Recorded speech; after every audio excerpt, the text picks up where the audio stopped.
नमस्कार मंडळी. एक व्हिडिओ आपल्या समोर आणतो. मी जेव्हा जेव्हा भारतात जातो किंवा जेव्हा जेव्हा इथं अमेरिकेमध्ये पार्टीजमध्ये वगैरे जातो त्यावेळेला बहुसंख्य हिंदू लोकांकडनं एक कंप्लेंट असते बरं का मला, की अरे मुसलमानांची संख्या वाढत चालली. सगळीकडे दिसतात ते. आता मी पुण्यात गेलो ना की सगळे म्हणतात अरे सदाशिव पेठेत ते बुरखे घालून हिंडताना दिसतात. आता तुम्हाला एक गोष्ट सांगतो की मुसलमानांची संख्या वाढत चालली. ते सदाशिव पेठेमध्ये बुरखा घालून फिरतात, इकडे तिकडे बुरखा घालून फिरतात आणि ते आता आपल्या जमिनी बळकावणार आहेत, आपल्या ताब्यात घेणार आहेत. हा एक मोठा प्रॉपगंडा आपल्या देशामध्ये चालू आहे. मग मी ह्या लोकांना असं म्हणतो की मी 2001 साली अमेरिकेत आलो आणि 2003 साली मी आर्कान्सा या स्टेटमध्ये आलो. 2003 साली मी इथं आलो त्यावेळेला भारतीय लोकांची, हिंदू लोकांची संख्या इथं फार मर्यादित होती. आज फार मोठ्या प्रमाणावर हिंदू लोकांची संख्या इथं आहे. आज मी ज्या गावात राहतो तिथं एक मंदिर आहे आणि त्याच्यानंतर तुम्ही डॅलसमध्ये वगैरे गेलात तर 5, 10, 15 मंदिरं सापडतील. 60 वर्षापूर्वी डॅलसमध्ये काही नव्हतं. म्हणजे हिंदूंची संख्या वाढते की नाही या देशांमध्ये पण. बर, तुम्ही जर का असा विचार केलात की मुसलमानांची संख्या देशामध्ये वाढते वगैरे, तर आज असा विचार करा की गल्फ कंट्रीजमध्ये, अरब कंट्रीजमध्ये आणि मुस्लिम देशांमध्ये हिंदूंची संख्या किती आहे, भारतीय लोकांची संख्या किती आहे. एक उदाहरण म्हणून सांगतो की यूएईमध्ये 30 ते 40 लाख भारतीय आहेत. सौदी अरेबिया तर सगळा मुसलमानांचा देश आहे. तिथं देवपूजेला परवानगी बिरवानगी काही नाही. अशा देशामध्ये 25 ते 27 लाख लोक आहेत. कुवेतमध्ये 10 ते 12 लाख लोक आहेत. कतारमध्ये 10 लाखापर्यंत लोक आहेत. साधारणतः 1 कोटी लोक ही गल्फ कंट्रीजमध्ये राहतात. 1 कोटी लोक भारतीय. आणि दुसरी गोष्ट, आपल्याला जी भीती दाखवली जाते ना, ती भीती अशी दाखवली जाते की एकदा मुस्लिम बहुसंख्य झाले ना की मग काय खरं नाही. तुम्हाला गीता ज्ञानेश्वरी वगैरे काही वाचता येणार नाही. तुमच्या नातवंडाच्या काळापर्यंत गीता ज्ञानेश्वरी भारतातनं लुप्त होणार आहे. अशा धमक्या आणि अशी भीती दाखवली जाते. हा सगळा मूर्खपणा आहे. कारण एक लक्षात घ्या, तुम्ही जर का एक आढावा घेतलात की मुस्लिम कंट्रीजमध्ये भारतीय लोकांची, हिंदू लोकांची मंदिरं किती आहेत याचा जर का विचार केला ना, तर यूएईमध्ये 3 मंदिरं आहेत. 3 मंदिरं युनायटेड अरब एमिरेटमध्ये. हा अरबस्तान आहे जिथं मूर्तीपूजेला खरं त्या मुसलमानांनी परवानगी दिलेली नाही किंवा मुसलमान मूर्तीपूजेचा अव्हेर करतात. अशा अरबस्तानात यूएईमध्ये 3 मंदिरं आहेत. ओमानमध्ये 2 मंदिरं आहेत. बहरीनमध्ये 1 ते 3 मंदिरं आहेत. ते सोडून द्या, येमेन तुम्ही कधी कोणी जातं का येमेनला? येमेनमधली परिस्थिती इतकी भयंकर आहे की तिथं कोणी जात नाही. अहो पण तिथंही मारुतीची मंदिरं आहेत. ह्या देशांमध्ये, इंडोनेशियामध्ये किती मंदिरं असतील हे तर सोडूनच द्या. म्हणजे ह्या देशांमध्ये, आपल्या ह्या सर्व देशांमध्ये जिथे मुस्लिम किंवा इस्लामिक कायदा आहे तिथं देखील हिंदू लोकांची मंदिरं आहेत. तिथं तुम्हाला कसं काय गुण्यागोविंदाने राहता येतं? मुस्लिम राज्यकर्त्यांच्या देशामध्ये, मुस्लिम राज्यकर्त्यांच्या वर्चस्वाखाली हिंदू लोकांना कसं काय राहता येतं? दुबईमध्ये कसं काय राहता येतं? दुबईमध्ये आपल्या सिनेतारका पार्ट्या कशा जोडतात? कशा जोडतात सांगा ना. मग तुम्हाला तुमच्याच देशात राहणाऱ्या मुसलमानांबद्दल प्रॉब्लेम काय आहे? आज अनेक लोक मुस्लिम रिक्षावाला दिसला ना की मुस्लिम रिक्षावाल्याच्या रिक्षेत जात नाहीत. ते म्हणतात नको दुसरी रिक्षा पाहिजे. आज अनेक लोक म्हणतात की मुसलमानांकडनं काही खरेदी करायचं नाही. अरे हे तर भारतीय लोक आहेत, भारतीय मुसलमान आहेत. त्यांच्याकडून तुम्हाला काही खरेदी करायची नाही. पण अरबस्तानातून येणारं पेट्रोल तुम्ही खरेदी करता. अरबस्तानात राहणारे जे हिंदू लोक आहेत, जे घरी पैसे पाठवतात, ते पैसे तुम्ही खर्च करता, त्याचा उपभोग घेता. पण इथल्या मुस्लिम रिक्षावाल्याला तुम्ही रिक्षाचं भाडं द्यायला तयार नाही. लाज वाटते का तुम्हाला? म्हणजे हिंदू मुस्लिम ही जी फाळणी पुन्हा एकदा या लोकांना करायची. हिंदू मुस्लिम यांच्यात दुरावा हा पुन्हा एकदा या लोकांना करायचा आहे. आणि ह्याच्यात राष्ट्रीय स्वयंसेवक संघावरती प्रेम करणारे यच्चयावत बुडलेले आहेत, आकंठ बुडलेले आहेत. मुस्लिम द्वेषामध्ये ही लोक आकंठ बुडलेली आहेत. त्यांना कुठेही मुस्लिम दाढीवाला दिसला ना की ते त्याच्याकडे एकदम तिरस्कार अशा नजरेने बघतात. एकदम की हा इथं कुठे आला, अरे हा इथं कुठे आला म्हणजे काय, हा हजारो वर्षे इथंच आहे, इथं कुठे आला म्हणजे काय. आणि एवढं तुम्हाला मुस्लिमांबद्दल राग आहे ना, तर मी एक यादी काढली. आपल्या नरेंद्र दामोदरदास मोदीला मुस्लिम देशांकडनं कोणते कोणते पुरस्कार मिळाले याची यादी काढली. तर त्या यादीची आता तुमच्यासमोर यादीच ठेवत होती. Saudi Arabia, order of king Abdul Aziz. Saudi Arabia जिथं मूर्तीपूजेला परवानगी नाही, जिथं मक्केमध्ये हिंदूंना काय मुस्लिम सोडून इतर कोणत्याही धर्माच्या लोकांना प्रवेश नाही, अशा देशाचा पुरस्कार हा मोदी स्वीकारतो.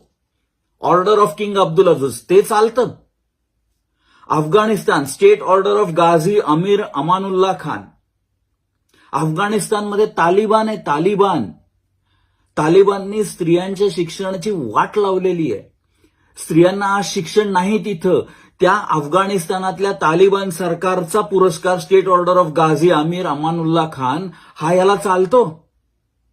पॅलेस्टाईन ठीक आहे, grand collar of the state of Palestine, मुस्लिम देशच आहे, त्याचे अवॉर्ड चालतं. United Arab emirates, order of Zayed. Bahrain, king Hamad order of the renaissance, first class. मालदीवच्या ह्या चड्डी गँगला तर मालदीव्स बद्दल भयंकर राग आहे. या मालदीव्सकडनं पण 2019 मध्ये यांनी अवॉर्ड घेतलं. कोणतं अवॉर्ड घेतलं? Order of the distinguished rule of Nishan Izzuddin. इजिप्तमधनं order of the Nile. Kuwait, order of Mubarak al Kabeer. Oman, order of Oman. आणि इंडोनेशियामधनं बिनटँग आदिपूर्णा हा अवॉर्ड ह्या वर्षी घेतला. इंडोनेशिया ही जगातली मुस्लिम लोकसंख्येच्या दृष्टीने नंबर 1 कंट्री आहे. त्या देशाकडनं हा अवॉर्ड घेतो, म्हणजे मुस्लिम देशांकडनं हा अवॉर्ड घेतो नरेंद्र मोदी, ज्याला संघाने पुरस्कृत केलेलं आहे. ते चालतं. तो तिथं तोंड उचकटत नाही बरं का. सौदी अरेबियात जाऊन नरेंद्र मोदी असं म्हणत नाही की मक्केत हिंदूंना प्रवेश का नाही, तोंड उचकटत नाही तो.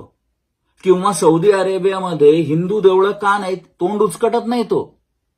काही बोलत नाही तो तिथे हिंदूंच्या बद्दल. भारतात आले की हिंदू खतरे में है, बटेंगे तो कटेंगे ही आरोळी आपल्या पंतप्रधानांनी दिली, नरेंद्र मोदींनी. कोणापासनं बटेंगे तो कटेंगे, कोणापासनं कटेंगे, म्हणजे भारतातल्याच मुसलमानांकडनं कटेंगे असंच तर म्हणायचं होतं ना. अरे मग या देशांमध्ये, मुस्लिम देशांमध्ये जातो कशाला तिथं तू? त्यांचं पेट्रोल कशाला विकत घेतो, त्यांचे पैसे रेमिटन्स जो येतो ते कशाला घेतो? ते सगळं चालतं. आणि शेजारच्या घरात राहणारा मोहम्मद आला, अहमद आला, ते चालत नाही. हिंदू मुस्लिम ह्या जो मूर्खपणा चाललेला आहे ना, तो बंद करा. ही डोक्यातली घाण काढून टाका. प्रश्न हिंदू मुसलमान नाहीये. आज आम्हाला अशी भीती दाखवली जाते की माझ्या सदाशिव पेठेतल्या घरावरती मुस्लिम लोक येऊन त्याच्यावरती हक्क दाखवतील की काय, अशी भीती दाखवली जाते आज आम्हाला. बटेंगे तो कटेंगे ही कसली भानगड आहे? हे जे काही सगळं भयंकर चाललेलं आहे ना, ह्याच्या विरोधात तुम्ही स्टँड घेतला पाहिजे. कारण आज आपल्या देशामध्ये हिंदू मुस्लिम हा प्रश्नच नाहीये. आपल्या देशामध्ये प्रश्न कोणते आहेत ते सांगा. आपल्या देशामध्ये बेरोजगारीचा प्रश्न आहे. आपल्या देशामध्ये रस्ते चांगले नाहीत त्याचा प्रश्न आहे. आपल्या देशामध्ये प्रदूषणाचा प्रश्न आहे. राजधानी दिल्ली बंद ठेवायला लागते काही दिवस. प्रदूषणामुळे बाहेर जाता येत नाही, शाळा कॉलेजेस बंद ठेवायला लागतात, तो प्रश्न आहे. आपल्या देशामध्ये महागाईचा प्रश्न आहे. आपल्या देशामध्ये आरोग्य व्यवस्थेचा प्रश्न आहे. आरोग्य व्यवस्था चांगली आणि मुबलक दरामध्ये उपलब्ध होणं हे प्रश्न आहेत. हे प्रश्न अनिरुद्धलाही पडतात आणि अहमदलाही पडतात. दोघांनाही पडतात. दोघांनाही हे सारखेच प्रश्न आहेत. आज आपल्या देशांमध्ये तुम्ही निवडून एकाला देता, एका पक्षाच्या विचारावर निवडून देता, त्या विचारधारेला निवडून देता, आणि तो माणूस हा मोदी वेश्या खरेदी केल्यासारखे खरेदी करतो. रांड बाजार या मोदींनी या आमदार खासदारांचा लावलेला आहे. हे प्रश्न आहेत. तुम्ही निवडून कोणाला देता आणि तो तळी कोणाची उचलतो, हे प्रश्न आहेत. ह्या प्रश्नांकडे तुम्ही लक्ष कधी देणार? कायम हिंदू मुस्लिम हिंदू मुस्लिम हिंदू मुस्लिम याच्यावरती तुम्ही बोलता. आज साईबाबांना मुसलमान म्हणून लोक नावं ठेवतात. अरे काय अर्थ आहे? काय अर्थ आहे? जरा विचार करा तुम्ही. आज साईबाबा झाले, उद्या कबीराचा धर्म काढाल. हे कुठेतरी थांबवायला पाहिजे. हे हिंदू मुस्लिम हिंदू मुस्लिम हिंदू मुस्लिम हे विष डोक्यातनं कालवा. कोणताही मुस्लिमाने माझ्या ओळखीतल्या नातेवाईकांचं कोणाचंही गेल्या 50 वर्षात एकही नुकसान केलेलं नाही, आणि तो नुकसान करायला येत देखील नाही. आमच्या घरा शेजारचा एक फ्लॅट होता, त्याच्यात 2 मुस्लिम बायका, तो फ्लॅट घेतला होता एका बँकेने. तिथं 2 मुस्लिम बायका कामाला यायच्या. मराठी बोलतात त्या, मराठी बोलत होत्या त्या. आता ती बँकेने ती जागा सोडली.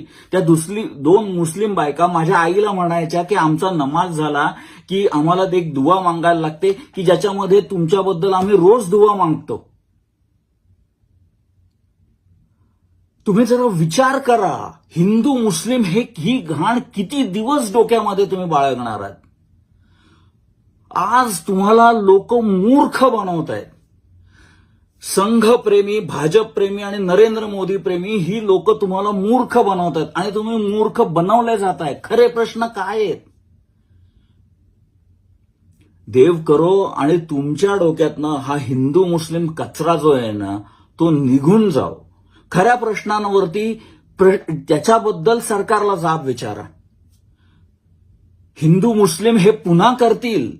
हे येऊ दे कोणती निवडणूक, उत्तर प्रदेशची निवडणूक आता लागेल, हे पुन्हा हिंदू मुस्लिम करतील, पुन्हा तेच करतील. आणि तुम्ही देखील मूर्खासारखे मेंढरं जशी जातात ना, तशी त्या मोदीच्या मागे मेंढराप्रमाणे जाल. बंद करा हे विष डोक्यातनं घालवून टाका. सरकारला जाब विचारा त्यांच्या नाकर्तेपणावर. नेत्यांना जाब विचारा. रे मी तुला निवडून एका पक्षासाठी देतो आणि तू दुसऱ्या पक्षाकडे जातोस, लाज नाही वाटत हरामा? हे प्रश्न कधी विचारणार तुम्ही? धैर्य बाळगा. हे प्रश्न विचारले पाहिजेत. हिंदू मुस्लिम करून काही फरक पडणार नाही तुमच्या आयुष्यात. देव करो आणि तुम्ही या हिंदू मुस्लिम द्वेषातनं बाहेर पडो, ही माझी ईश्वरचरणी प्रार्थना. नमस्कार.